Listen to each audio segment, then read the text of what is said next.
This lesson is about trials, Paul's trials before Felix and then Porcius Festus, where he's accused by the attorney Tertullus. Let's begin in Acts 24, 1-9.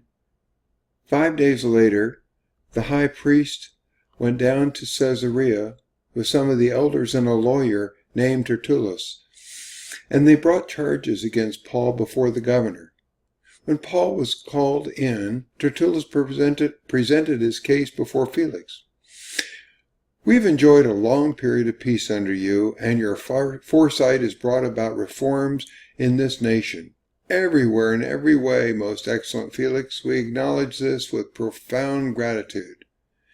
But in order not to weary you further, I would request that you be kind enough to hear us briefly. We have found this man to be a troublemaker, stirring up riots among the Jews all over the world. He is a ringleader of the Nazarene sect and has even tried to desecrate the temple. So we seized him. By examining him yourself, you will be able to learn the truth about all these charges we are bringing against him." The other Jews joined in the accusation, asserting that these things were true. Well, Governor Felix is the center in the spotlight today, and he was a younger brother of a Greek freedman named Pallas. And Pallas became the secretary of the treasury under Emperor Claudius. He was a favorite of Claudius, and later a favorite of Nero. It's to be around 57 AD, and Felix had been a slave himself, and he was under his brother's influence, and his brother helped him become a freedman. Later, he served for 2 years as a governor of Samaria, and again, with the help of his brother Pallas, he became the governor of Judea. Felix was the first freedman in history to ever become a governor of a Roman province. And Tacitus said of him, Tacitus was a historian, he exercised the prerogatives of a king with the spirit of a slave. He never really outgrew his humble beginnings. Well, in his quest for power, he went through 3 social climbing marriages. At the time of Paul, Felix is married to Drusilla. And you can see here Drusilla and Felix together. She's the granddaughter of Herod the Great. And you can see all of these were murdered by Herod the Great. And then she's the daughter of Herod Agrippa I, brother of Herod Agrippa II, and we're going to run into him later on in this study.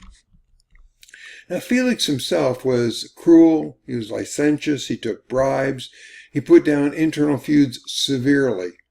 He was greedy, and he was unscrupulous in his quest for power, and that made him feared and formidable. He was even capable of hiring thugs to murder his own closest supporters if it suited him. He wasn't easily swayed unless it was for his own purse or power. Now, the Jewish lawyer Tertullus, this is not him, but representative of a lawyer from the time, in the Greek is called rhetoros, and the word really means public speaker, but it's used often outside the Bible in legal settings. It's only used here in the New Testament. It's been adopted as a specialized meaning of advocate or attorney. Tertullus appeals to Felix's vanity. The Jews disdained the Romans and their toadies. Tertullus was those hypocritical and obsequious in his flattery. What reforms had Felix brought? None. What peace was there except peace out of fear? Felix was corrupt, and he was really hated by the Jews. Tacitus wrote that the Romans created a desolation, and they called it peace. Tertullus said everywhere people are in gratitude. Somebody should have said, liar, liar, pants on fire. But, what's changed over the millennia? In fact, almost 1,000 years before, in Proverbs, it was written, those who flatter their neighbors are spreading nets for their feet. But wait, it gets worse. Tertullus is going to make 3 accusations. The first is, we have found this man to be a troublemaker. Now, the word is oimos, which means plague or pestilence. That's not enough to alarm Felix, because he was kind of a troublemaker himself. But he's stirring up riots. The creator of dissension, a troublemaker in that regard. He's disturbing the peace, the shalom. He's an insurrectionist. That's against Roman law. And the job of Felix is to keep the peace. Collect the taxes, keep the peace. And then in verse 5 it says, all over the world. Now, is that hyperbole or truth? He didn't give any immediate proof, but Paul has been on 3 missionary journeys through a significant part of the known world. So the implication is that he's a threat to the entire Roman Empire, not just Judea. What he's saying is Paul's a threat to peace, and it'll be your fault, Felix, if this goes any further.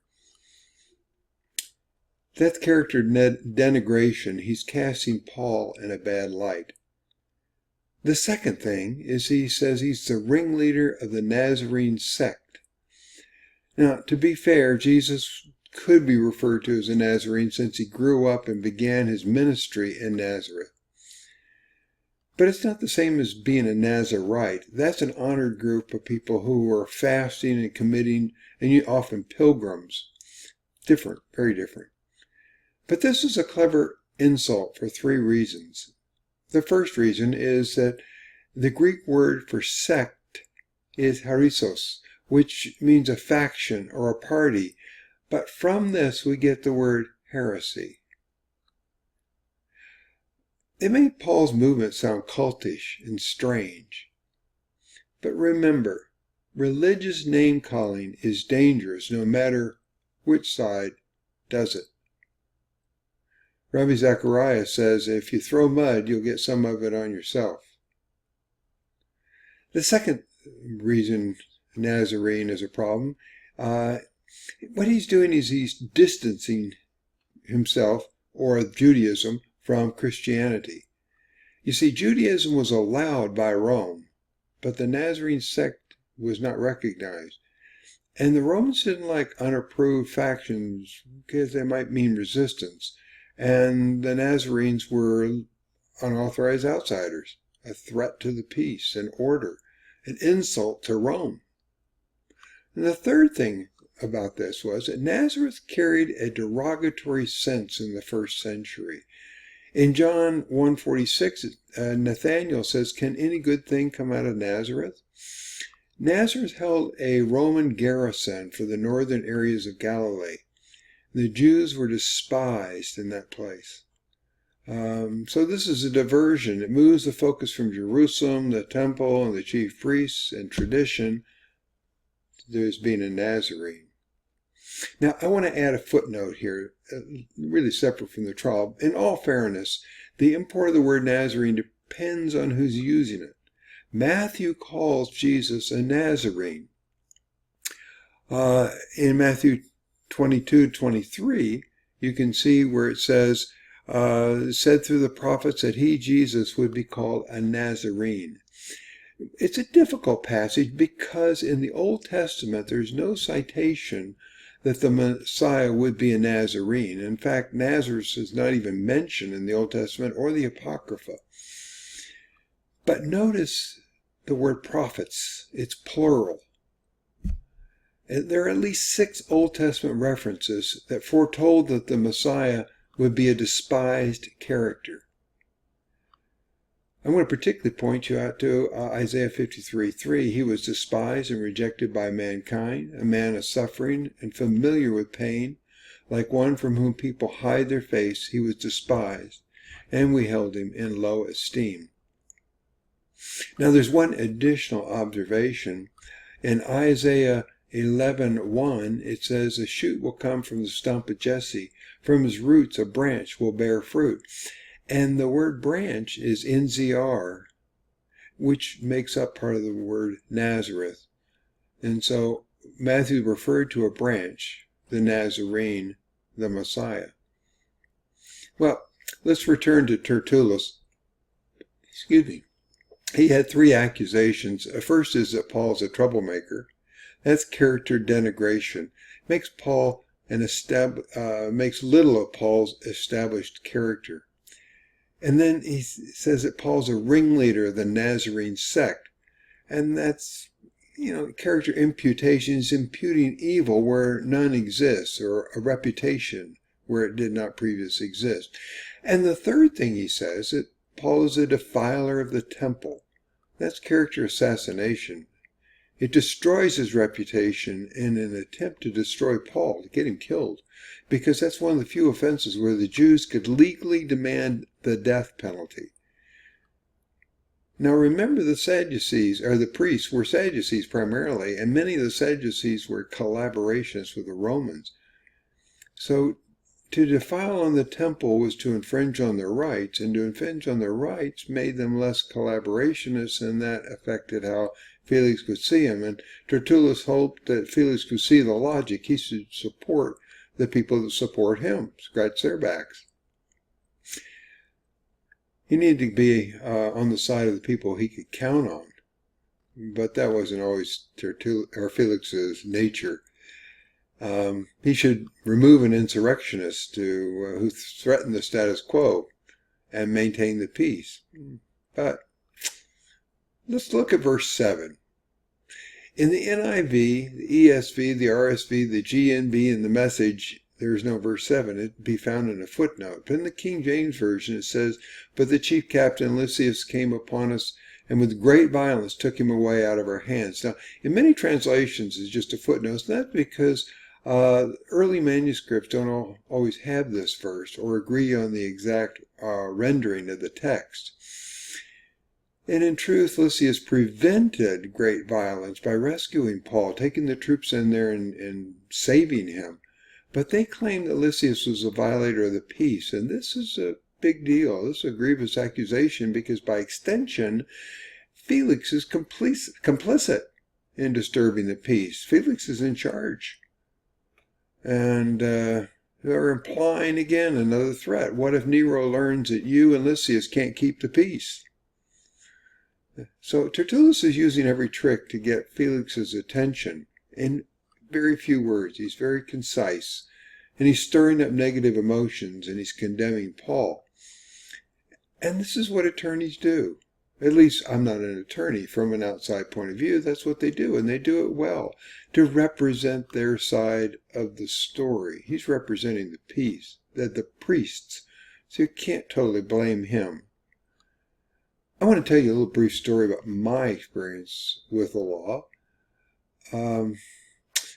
I was an ophthalmologist, and I had a patient who was referred to me to diagnose glaucoma, and indeed the patient had it, and I gave him the most commonly used medicine of the day called Timoptic. It has a beta blocker, can slow the heart, and for that reason I taught him about that side effect and taught him punctal occlusion.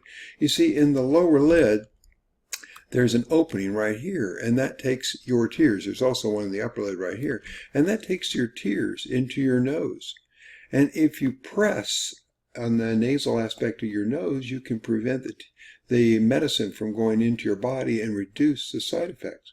Well, Fred, I'll call him Fred because made-up name, he later felt lethargic, and he went to his primary care doctor, and the primary care doctor told him he shouldn't be on the medicine and threw it away and made a big deal out of it, according to the patient.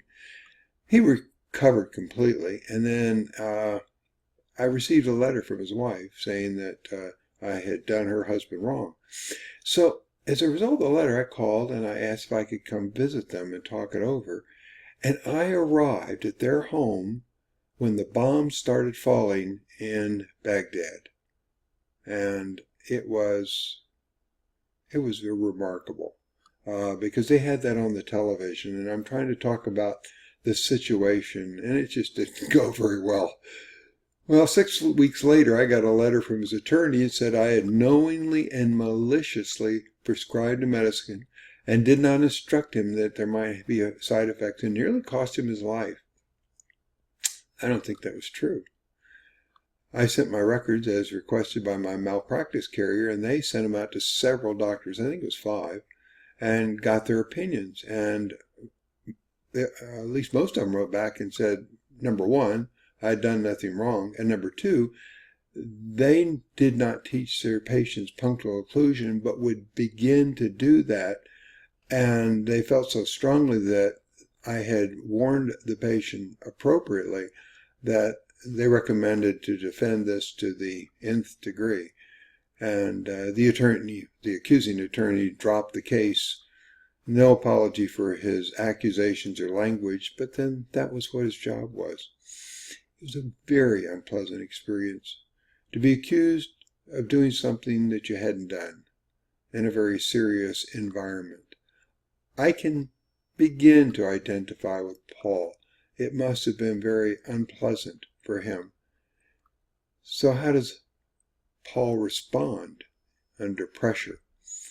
Well, in Acts 24, it says, when the governor motioned for him to speak, Paul replied, I know that for a number of years you have been a judge over this nation, so I gladly make my defense. You can easily verify that no more than 12 days ago I went up to Jerusalem to worship. My accusers did not find me arguing with anyone at the temple or stirring up any crowds in the synagogue or anywhere else in the city, and they cannot prove to you that the charges they are now making against me. However, I admit that I worship the God of our ancestors as a follower of the way, which they call a sect. I believe everything that is in accordance with the law and that is written in the prophets, and I have the same hope in God as these men have themselves, that there will be a resurrection of both the righteous and the wicked. So I strive always to keep my conscience clear before God and man. After an absence of several years, I came to Jerusalem to bring my people gifts for the poor and present offerings. I was ceremonially clean when they found me in the temple courts doing this. There was no crowd with me, nor was I involved in any disturbance. But there were some Jews from the province of Asia who ought to be here before you, and to bring charges if they have anything against me. Or these who are here should state what crime they found in me when I stood before the Sanhedrin. Unless it was this one thing I shouted as I stood in their presence, it is concerning the resurrection of the dead that I am on trial before you today. Well, Paul made his defense. It was clever. He starts off by recognizing Felix's qualifications, but he doesn't suck up to him. He showed respect for Felix, for the Roman government, and for due process of law. I read somewhere, I really like this, when you speak, it's always good to ask yourself, is it true? Is it kind? Is it helpful? Is it true? Is it kind? Is it helpful? Well, in verse 10, Paul recognizes that Felix has been the governor for years, long enough to know the culture and the issues. He's familiar with Judaism.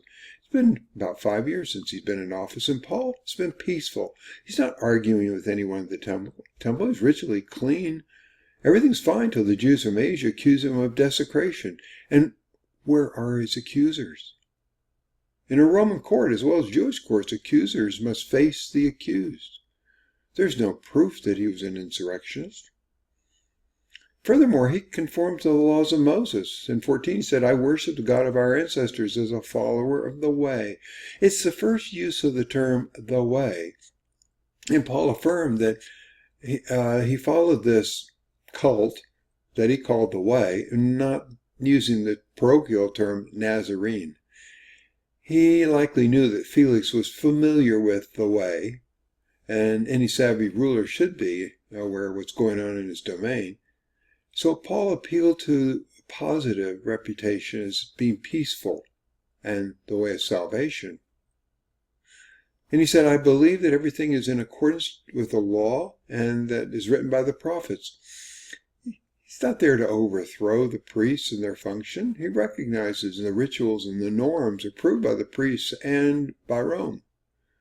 And he brought gifts for the poor to Jerusalem.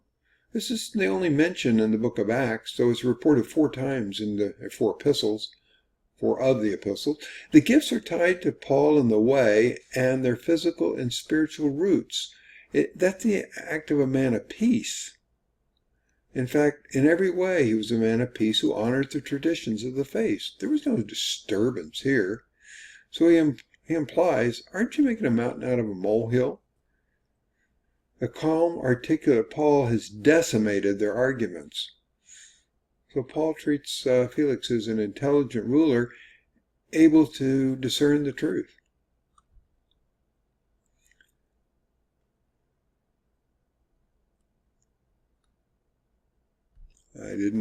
This is Paul before Felix. And now, Felix, who was well acquainted with the way, adjourned the proceedings, and when Lysias, the commander, comes, he said, I'll decide your case. He ordered the centurion to keep Paul under guard, but to give him some freedom and permit his friends to take care of his needs. Several days later, after Felix came with his wife Drusilla, who was Jewish, he sent for Paul. Remember, she was the granddaughter of Herod the Great. He sent for Paul and listened to him and spoke about faith in Christ Jesus. As Paul talked about righteousness, self-control, and judgment to come, Felix was afraid and said, that's enough for now. You may leave. When I find it convenient, I'll send for you. At the same time, he was hoping that Paul would offer him a bribe. So he sent for him frequently and talked with him. When 2 years had passed, Felix was succeeded by Porcius Festus. But because Felix wanted to grant a favor to the Jews, he left Paul in prison. At the north end of the old hall in Lincoln's Inn in central London, above where the Lord Chancellor used to sit, hangs a Hogarth mural. It's a vast canvas, actually, about 10 feet by 14 feet. Hogarth seemed to like this scene of Paul before Felix because there are several paintings by him, and they're done in 1745. Now, Felix begins a protracted procrastination, and he's going to wait for the commander, Claudius Lysias. He was the one who brought the soldiers out and saved Paul's bacon. But Felix is impressed with Paul. He lets him have his friends visit, provides for his needs. They don't want him to be a burden on the state. So it's good that people can come and give him assistance. Felix is bargaining for time. If he puts off the decision for a better day, maybe something will intervene and change the situation. Maybe it's not a better day, but better pay or ransom. So Paul stays there for 2 years. And he is a Roman citizen, so he's given some freedoms that would not occur to some other people. And Felix calls for Paul. Well, first of all, there's no television, there's no Masterpiece Theater, but there is Paul, and that's some form of entertainment. So he has Paul come frequently, and he has Drusilla with him. And she's Jewish. She's a granddaughter of Herod the Great. Drusilla means watered by the dew. And she's Felix's third wife. She was betrothed by her father at age 6 to the first son of King Antiochus IV. Now, remember that Antiochus Epiphanes was the one who desecrated the temple by offering pig on the altar to God. When she was betrothed, it was stipulated that Antiochus would embrace the Jewish religion. Well, when she grew up, he did not. So her brother Herod Agrippa II was assigned the tetrarchy of Herod Philip I, who was way up in the ancestry, about 49 AD, and he broke her engagement to Epiphanes. And at age 15, she was married to King Aziz of Imsa on his becoming a Jew. Now, Josephus writes the following, and I quote, "While Felix was procurator of Judea, he saw this Drusilla and fell in love with her, for she did indeed exceed all other women in beauty. He sent to her a person whose name was Simon, who pretended to be a magician.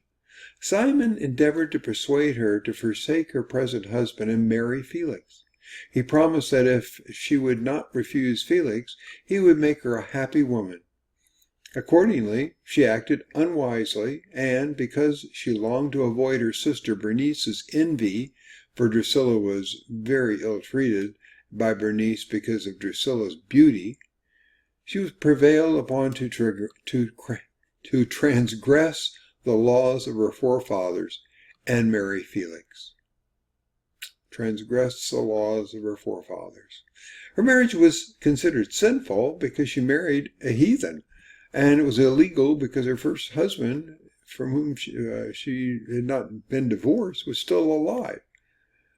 But remember, Felix has been a savage, treacherous person steeped in blood, so that's not a big deal.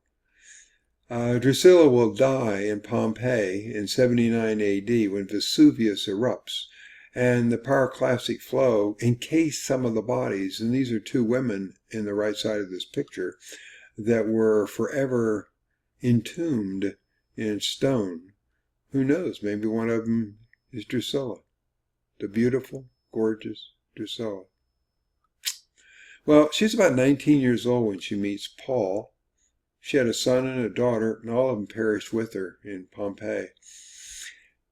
In verse 25, Paul talks about righteousness, self-control, and judgment to come. And Felix was afraid, and he should have been. Both Felix and Drusilla heard self-convicting messages, but Paul always included hope in his message. Felix and Drusilla could have accepted Jesus, but Felix said, "Go away for now, and when I have a convenient time, I will call for you."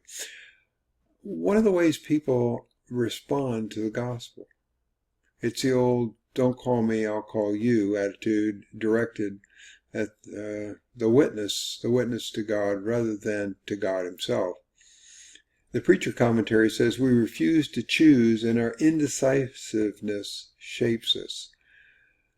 So this applied to accepting Christ as well as being transformed by Christ. The shoe's not always on the other foot. Augustine put off the Lord for a long time, and he said, quote, "I could give no reply except a lazy and drowsing, 'Yes, Lord, yes, I'll get around to it right away. Just don't bother me for a while.'" End quote. Our job is to speak the truth, and for others, their job is to decide to act. We all walk through the valley of decision, and unfortunately many decide not to decide. They slide back down the slope of truth and over again until they don't know which way is up. People speculate what might have happened had not Felix's wife been present that day. Probably no difference at all. I think it was Felix's character. In 26 it says he was waiting for or hoping for a bribe, and so he sent for Paul frequently. Keeps the attention on Paul, so hopefully his followers will come up with the cash. But the conversion of Felix was not to be, and the ransom was not to be, and Felix hardened his heart and reverted to his true self, which was greed. He wanted to line his pockets, and no money came. Now, Felix left Paul in prison to curry favor, and he lived in Caesarea Maritima, which is by the ocean, and there was a long argument between the Jews and the Greeks as to whether Caesarea was really Jewish or Greek. And mob violence broke out, and Jews bested the Greeks. Then Felix sent troops to aid the Gentiles, and thousands of Jews were killed. And the troops, with Felix's consent, ransacked and looted the wealthiest Jews in the city. Well, the Jews didn't like this. They reported their governor to Rome, and Felix was recalled and disappeared in ignominy. Only his brother was able to save him from execution. So, Felix gets replaced. One more William Hogarth. This is more of an etching. And he gets replaced by Porcius Festus. In 27, 2 years had passed, and he was succeeded. And he was a procurator between 59 and 62 A.D. And one of the noteworthy things is during his reign, King Agrippa II erected a high wall to oversee the court of the temple. And the Jews erected an even higher wall to cut off his view. Well, Festus, for military reasons, wouldn't let the Jews' wall stand, and the Jews were not happy. So they they sent a delegation to Nero to appeal, and they won. That hurt Festus's reputation. Well, he died after only 2 years in office. We really don't know a lot about him, but he did miss the boat. He heard the consummate witness, but failed to follow. He's going to be succeeded by Albinus, and a short time later, the first Jewish war will begin, and that leads to the destruction of the temple in 70 A.D. So we're nearly done, but let's look on what happens under Festus. 3 days after arriving in the province, Festus went up from Caesarea to Jerusalem, where the chief priests and the Jewish leaders appeared before him and presented the charges against Paul. They requested Festus, as a favor to them, to have Paul transferred to Jerusalem, for they were preparing an ambush to kill him along the way. Festus answered, "Paul is being held at Caesarea, and I myself am going there soon. Let some of your leaders come with me, and if the man has done anything wrong, they can press charges against him there." Well, after spending 8 to 10 days with him, Festus went down to Caesarea, and the next day he convened the court and ordered Paul to be brought before him. When Paul came in, the Jews had come down from Jerusalem, stood around him. They brought many serious charges against him, but they couldn't prove them. Well, Festus tried to begin his rule by establishing good relations with the Jewish leadership. He really wanted to keep the peace, he wanted the respect from the Jews, and he wanted to be fair. And so he wasted no time. He was a man of action, and he really would like to do the Jews a favor to get them on his side, but everybody was entrenched, and we're going to see repeated history. The Jews wanted the trial transferred to Jerusalem because what they're saying is, if you want good relations with us, you should do this, do us a favor, quid pro quo.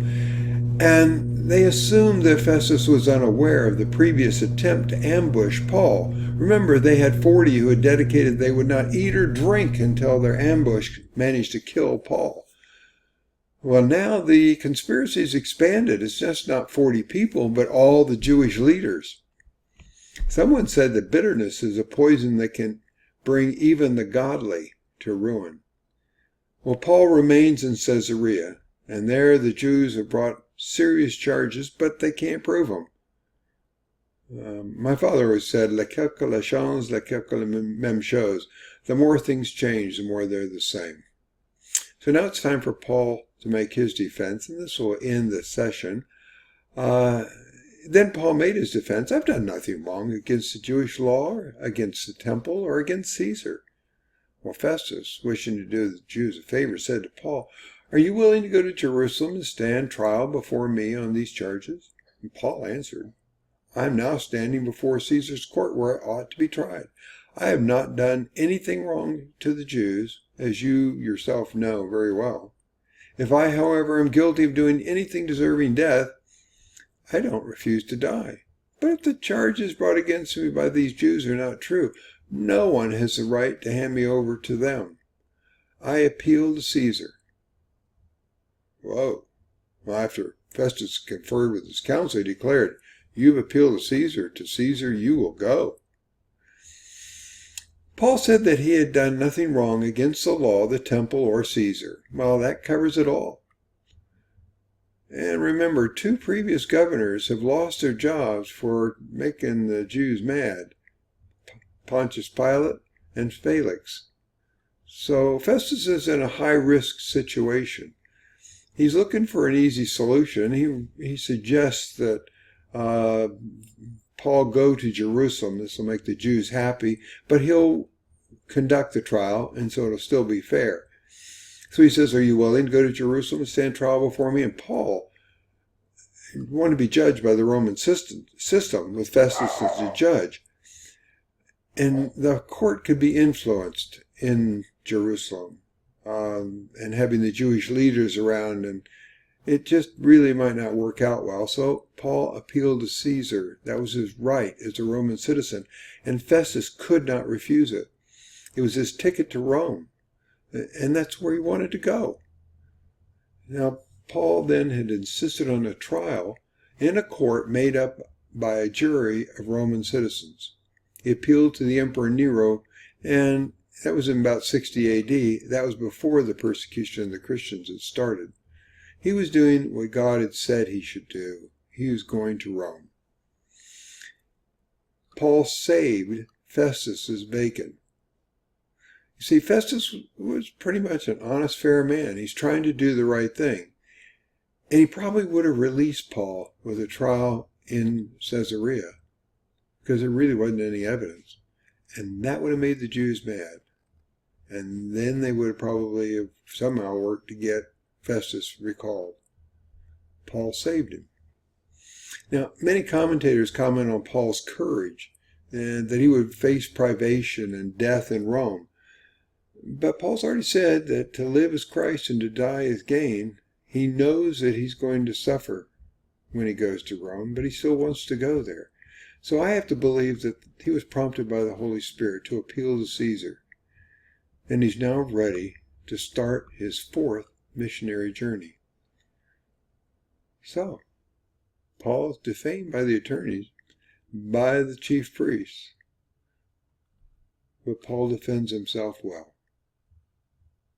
Well, I'd like to end with one more martyr. Remember, we've been covering the 10 martyrs celebrated the newest edition of Westminster Abbey. It was put there in 1998. Remember, Westminster Abbey was built in, I think it was 950 AD. This appears above the Great West Door, and there are 10 martyrs there.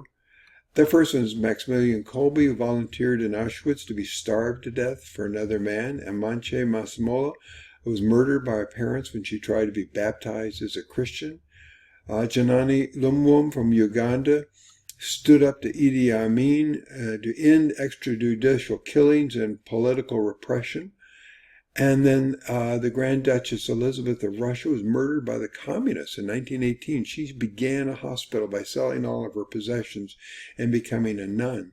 And Martin Luther King was shot and killed in 1968 for being black and leading a movement that brought civil rights to African Americans in the United States. And there's Oscar Romero, who in 1980, while saying Mass, the Salvadoran priest was shot to death after he told soldiers to disobey their superiors if they were ordered to attack innocent civilians. And then Dietrich Bonhoeffer. And he was born in 1905, and he graduated from the University of Berlin in 1927. He spent a year in Spain as an assistant pastor, and then he went to New York's Union Theological Seminary for a year and returned to the University of Berlin. Well, during this time, Hitler came to power, or rose in power, and Bonhoeffer joined the open opposition to the socialists with Karl Barth and Martin Niemöller and others, with the organizing of the Confessing Church, they call it. And they said, quote, "We repudiate the false teaching that the church can and must recognize yet other happenings and powers, personalities, and truths as divine revelation alongside this one word of God," end quote. He taught in an underground seminary, but the government banned him from teaching openly. In 1937, he wrote The Cost of Discipleship, and is a call to be more faithful and radical in the obedience to Christ. And he said, quote, "Cheap grace is preaching forgiveness without requiring repentance, baptism without church discipline, communion without confession. Cheap grace is grace without discipleship, grace without the cross, grace without Jesus Christ, living and incarnate." Well, he'd been a pacifist, but he still tried to oppose the Nazis through religious action and moral persuasion. And he signed on with the German Secret Service so he could be a double agent. He traveled around and helped Jews escape the Nazi regime. He went to the U.S. as a lecturer, but he regretted it because he said, quote, "I have made a mistake in coming to America. I must live through this difficult period in our national history with the Christian people of Germany. I will have no right to participate in the reconstruction of Christian life in Germany after the war if I do not share in the trials of this time with my people." Well, he was privy to various attempts and plots on Hitler's life, but he was never at the center of the plans. And in 1943, his role in helping the Jews escape resulted in his arrest. He spent 2 years in the Tegel prison, and there he was visited by Pastor Niemöller, who was shocked to see him there and said, "Why are you here?" And Bonhoeffer replied, "The more important question is, why are you not here?" Eventually he was transferred to Buchenwald and then Flossenburg. And on April 9th, 1945, 1 month before Germany surrendered, he was hanged with 6 other resistors. He was marched out into the square naked. A wire was put around his neck and he was hung until he was dead. The camp doctor said, in the almost 50 years that I have worked as a doctor, I have hardly ever seen a man die so entirely submissive to the will of God. So these are 10 martyrs of the 20th century. Pray that God blesses you, and that we can also learn something from Paul in his preaching of the gospel.